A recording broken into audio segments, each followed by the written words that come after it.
कहा जाता है टेलीविजन में content is quite the king, और वही चीज हमारे रूल लागू होता है ओटीटी में भी। जी हाँ दोस्तों, अगर कंटेंट ना हो तो टीआरपीज नहीं आएंगे, और अगर टीआरपीज ना हो तो शो को कर दिया जाता है दी एंड। और ये कहना सही होगा कि कंटेंट इज किंग की कहावत को वाकई में सच साबित करते हुए नजर आते हैं बिग बॉस के हमारे खिलाड़ी। सिर्फ 2 दिन हुए हैं बिग बॉस की गेम को शुरू हुए, और ये कहना सही होगा कि हमारे खिलाड़ी हो गए हैं शुरू वाकई में बिग बॉस ओटीटी पे कंटेंट को दिखाने में। जी हाँ दोस्तों, आप देख रहे हैं कैसे घर के अंदर अभी से लड़ाइयाँ शुरू हो गई हैं। बिग बॉस के घर में सबसे पहली लड़ाई हुई प्रतीक सहजपाल, शमिता शेट्टी और दिव्या अग्रवाल के बीच में, जहाँ पे प्रतीक नजर आए थे स्लाइडिंग लेते हुए इन दोनों के ऊपर। लेकिन अब फैंस एंड ऑडियंस अब वाकई में सामने लेकर आए हैं कुछ इस प्रकार के प्रूफ जो साबित करते हैं कि ये लड़ाई कोई असली लड़ाई नहीं बल्कि कम्प्लीटली फेक और एक स्क्रिप्टेड फाइट थी। जी हाँ दोस्तों, Bigg Boss OTT is seeing a lot of drama courtesy to Pratik Sehajpal and Divya Agarwal. ये दोनों रह चुके हैं ऑलरेडी रियलिटी शोज का हिस्सा। The two seem to be fighting at the drop of a hat at any now and then। आपने देखा कैसे recent episode में the first big fight of the season over kitchen duties happened, जहाँ प्रतीक also dragged in her boyfriend Varun Sood and called her completely fake, while she also lashed out at him, and later Divya नजर आई थी trying to gang up against Pratik on the show।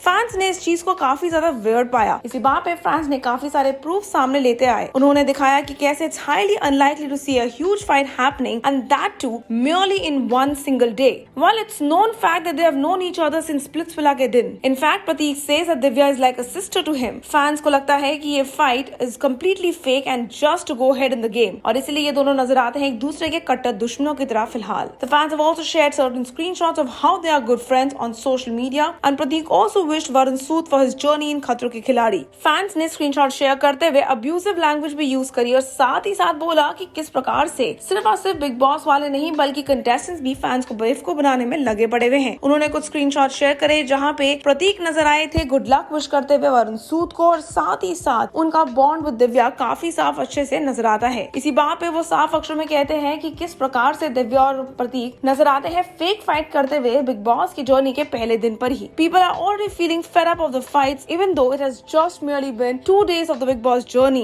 They feel the two should concentrate on their entertainment and not for fighting fakely between the two of them। Fans कहते हुए नजर आए हैं that Prateek and Varun's families also know one another and are pally on social media। कुछ fans लिखते हैं it's not even a week and Divya Agarwal and Prateek Sehjpal have already started fighting on their past relationships and personal life। At least आगे के लिए कुछ content तो बचा के रखो यार। एक और फैन लिखते हैं Prateek and Divya fighting is so super irritating। This looks like overacting completely। एक ने लिखा after watching little bit of BB OTT, Divya and Prateek Sehjpal doing fake fighting over the top duties। It's the first week, पहले हर किसी को जाने दो, कोशिश करो that they do some drama, इतना ज्यादा भी ना करो कि सब फेक लगे। बोले कहना सही है, जहाँ एक तरफ फैंस एंड ऑडियंस करते हैं एंजॉय बिग बॉस को हमारी तरह ही, लेकिन फिर भी फैंस एंड ऑडियंस नजर आते हैं कम्प्लीटली इन सारी बातों को फेक पिन पॉइंट करते हुए, और कर रहे हैं इन लड़ाइयों को कम्प्लीटली फेक करार। आप हमारे साथ नीचे बने कमेंट सेक्शन में जरूर शेयर करिएगा आपका क्या कहना है बिग बॉस के घर की इस पहली लड़ाई के बारे में। क्या लगता है कि वाकई में क्या ये लड़ाई थी सिंपली एक पब्लिसिटी स्टंट, एक content managing skill,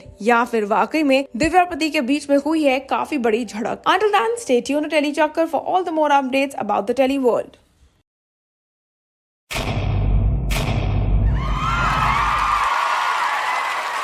Know all about the Telly world by subscribing to Telly Chakkar's YouTube channel। Don't forget to hit the bell icon to stay updated to our new videos।